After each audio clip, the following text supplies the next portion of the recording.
I cannot tell you what an honor it is for me to be here and meet all these heroes of mental health right here at Thresholds. It is amazing what these people do for your community. I'm going to ask the staff to stand up one more time. Sorry, we got to give them another round of applause.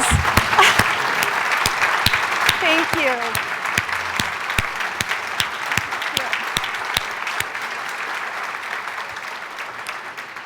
We have a buzzword phrase in mental health. We sometimes talk about wraparound services, right? We're going to bring wraparound services, but Thresholds takes it to another level. They give you a hug, right? It's a hug. It's a hug of services. And that's why this organization is so important to your community, but also to the entire country, because you can set a model right here in Chicago. I get to travel all around the country. It's one of my favorite things because I get to see all the good work everyone's doing. And then I can steal it and take it home to Idaho, which is where I'm from. So it's a small state. We mostly treat mental illness by putting people in jail. Yes, children too. That's the way we handle that problem.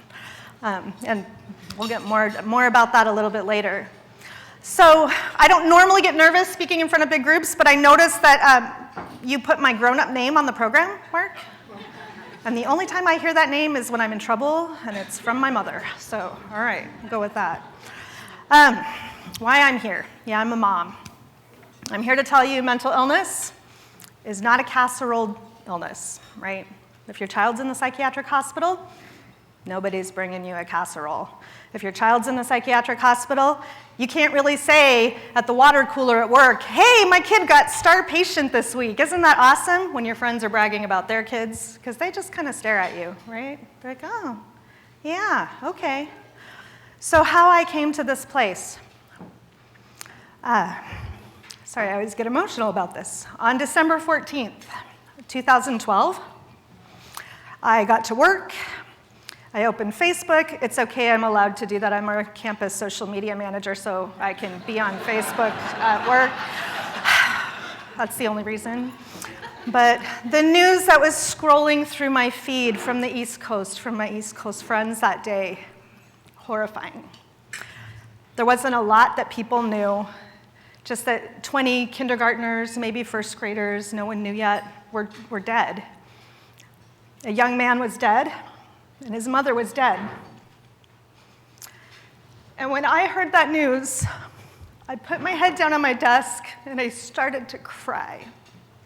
Because that day, my arms were covered in bruises and bite marks that I had sustained 2 days earlier as I tried to restrain my son from running into ongoing traffic because he wanted to die. He was in the middle of what we now know was a manic rage, a bipolar manic rage, but we didn't know at that point. And the frustration for me is that we hadn't known for 10 years how to help my son. I know many of you here are parents. Can you imagine if you took your child to the doctor at the age of 4 or 5 because your child had a stomach ache, and then 10 years later you still didn't know why? Only with mental illness, too often the symptoms can be behavioral, right? The illness itself is invisible. Outsiders don't understand. But we know, all of us in this room know, mental illness is not a choice. And mental illness is not a character flaw. So that day, the day of the Newtown shootings, I sat down and wrote my truth, my family's truth. And it was the first time I had ever really confronted the fact that I didn't know what to do. Like I said, we don't have thresholds in Idaho. I didn't know what to do. This is some of what I wrote. This problem is too big for me to handle on my own.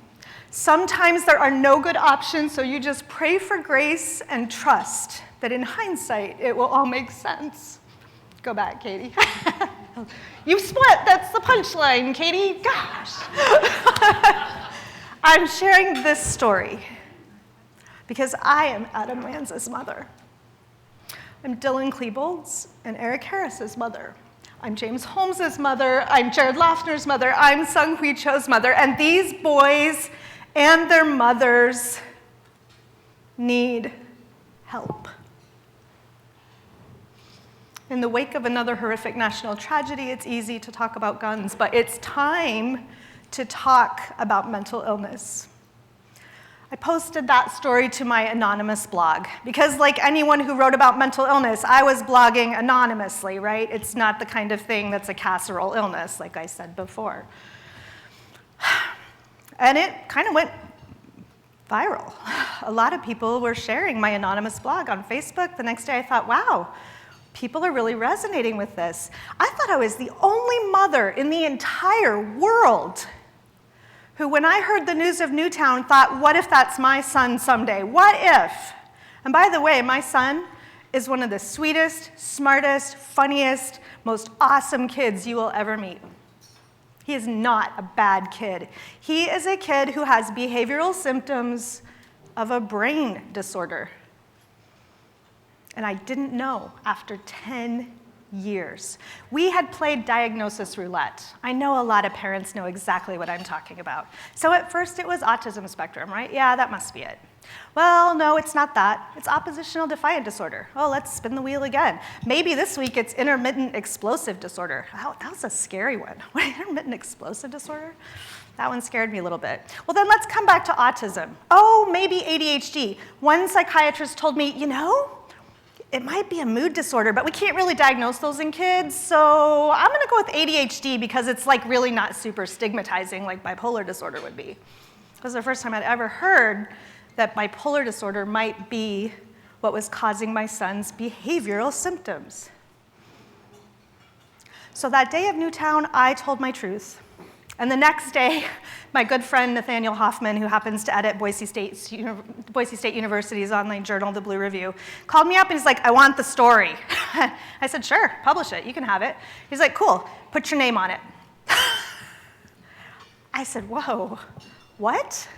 You want me to put my name on this story?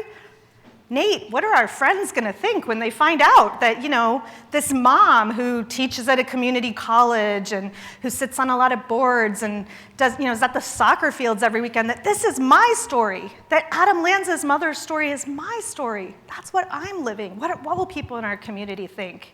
I said, you know, will they still be my friend? What happens if I go to church and everybody knows this? What happens if I go to work? Am I gonna get fired?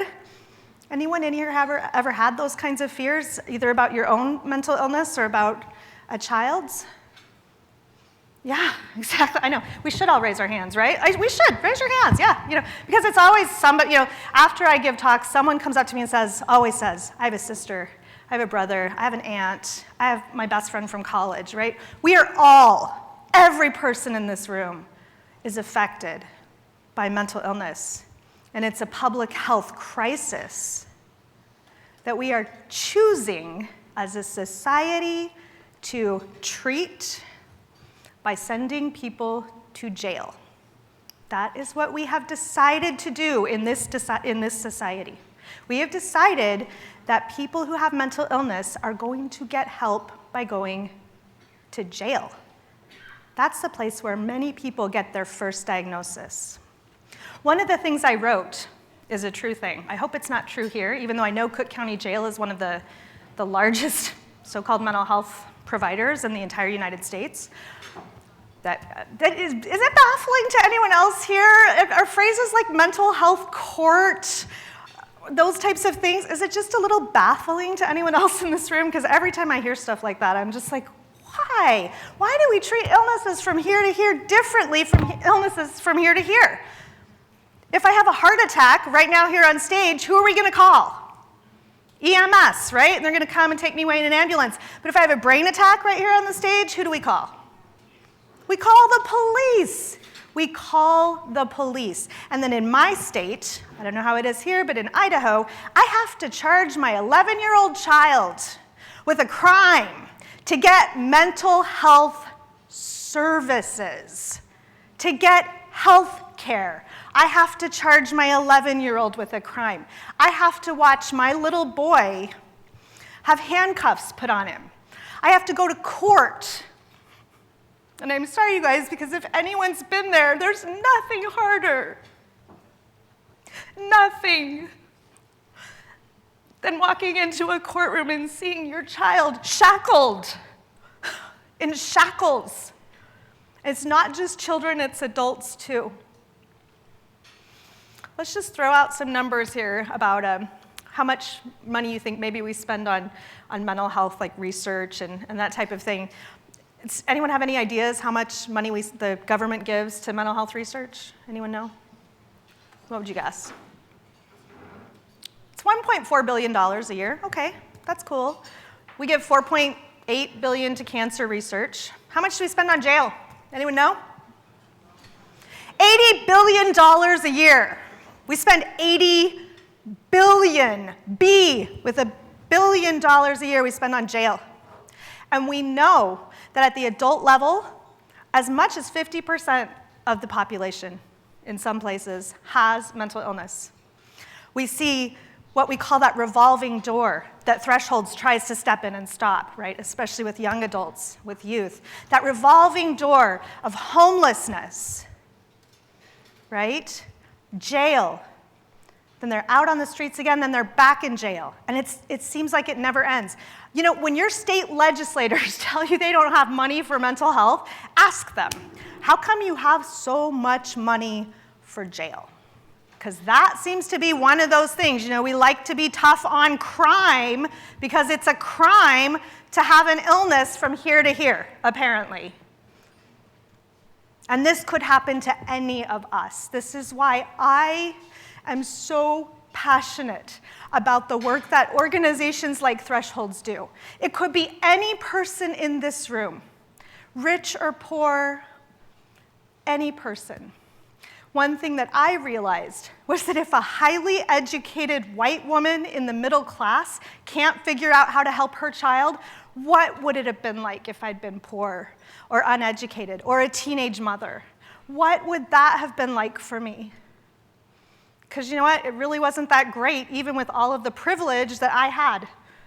I still wasn't able to find solutions for my child. So when Nate asked me to put my name on the story, all of these things were going through my head. We had a long conversation, and then he said something to me that changed the way I thought about mental health forever, and I hope it changes the way you think about this as well. He said, until people put their names on their stories, this isn't real. And I thought, there was like a click in my brain, and I said, you're right.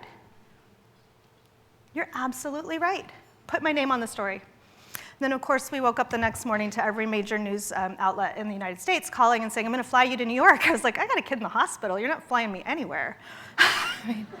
Someone asked me tonight how my son's doing. The fact that I'm here means he's doing great. He's doing great. Thank you.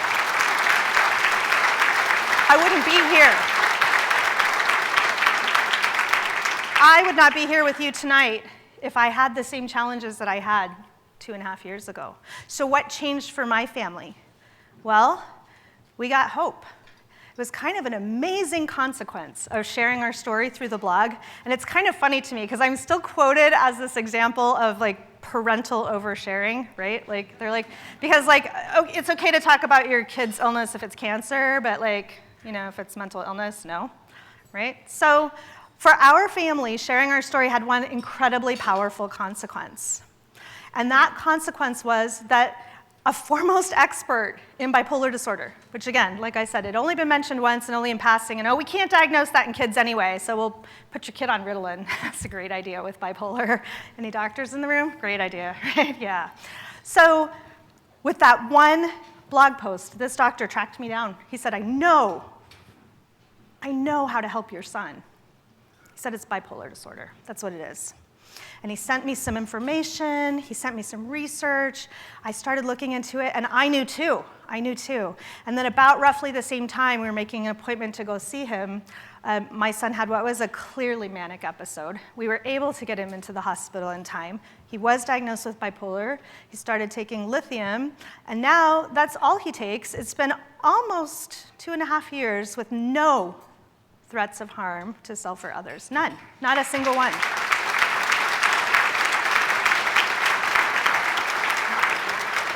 Now, I don't want anyone in this room to think that a pill alone is going to manage mental illness, because that's just not true.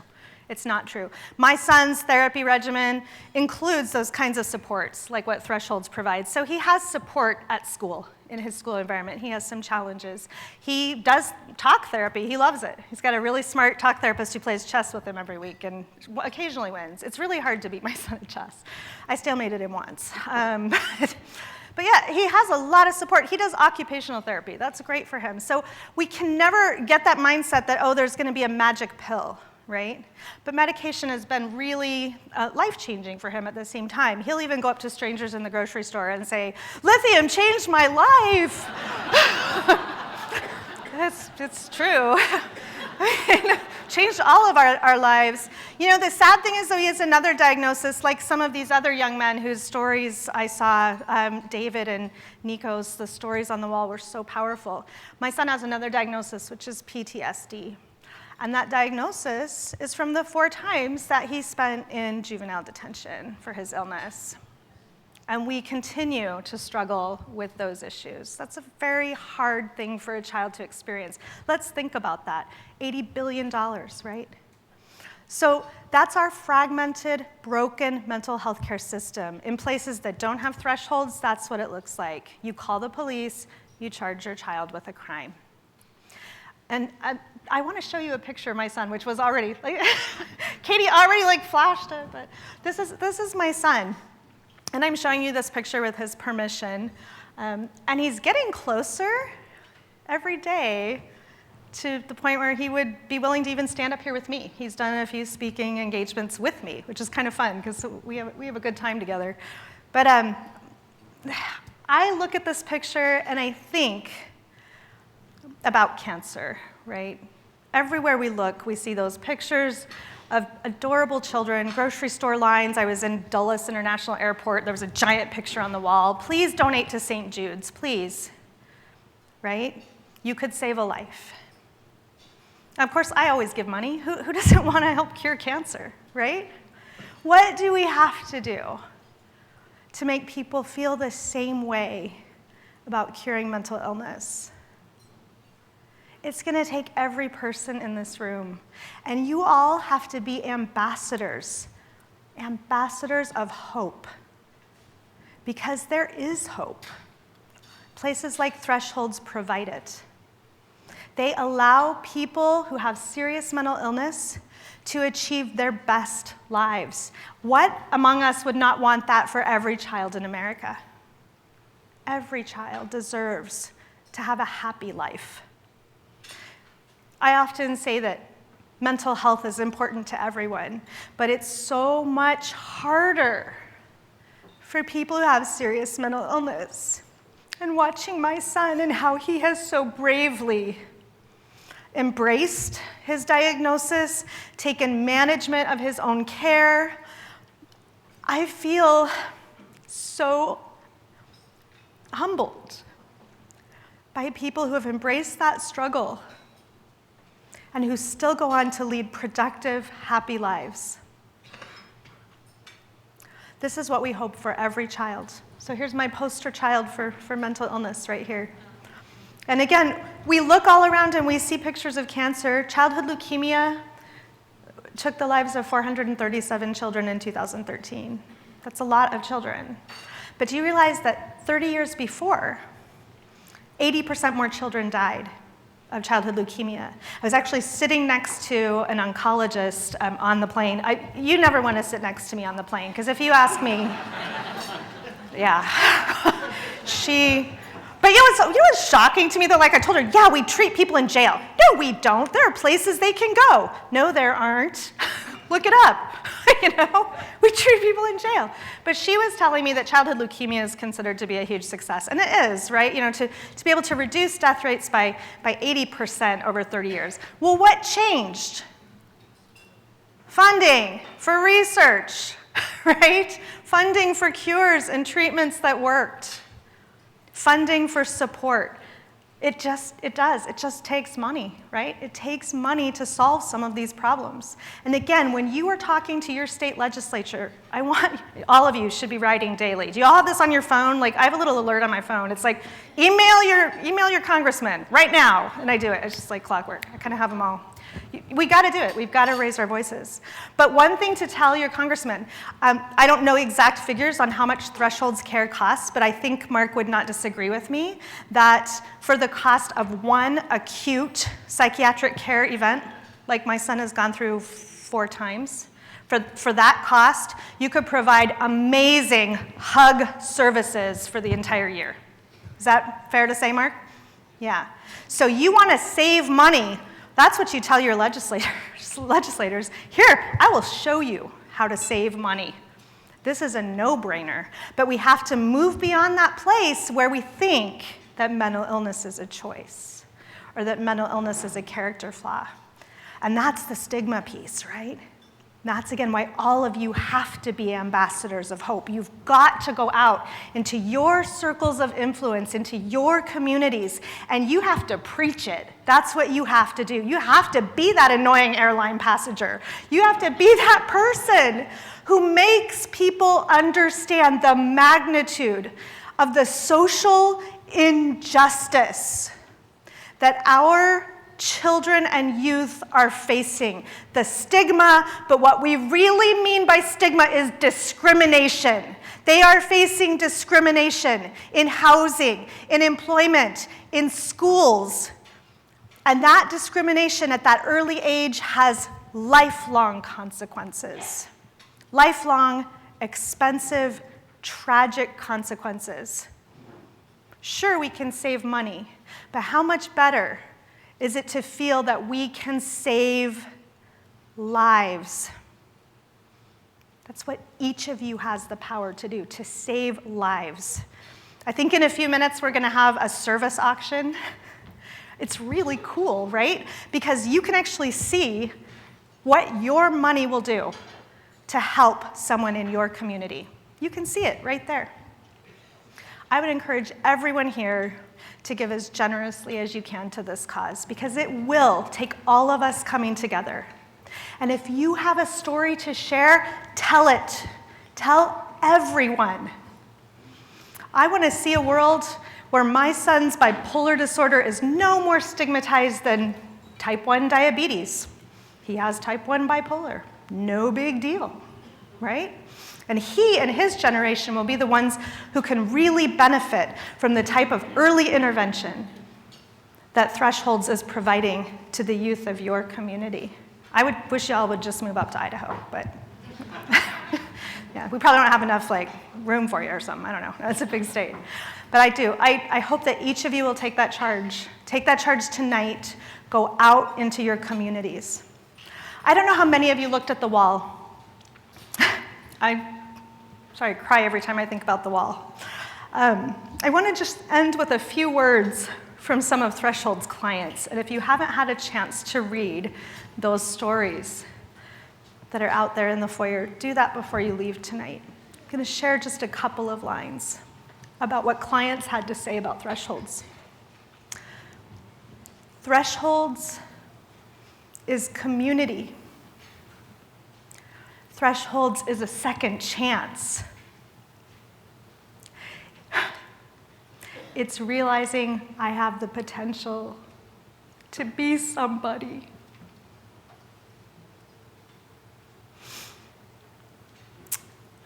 Let's make that potential a reality for the children and the youth and the young adults that Threshold serves. Thank you.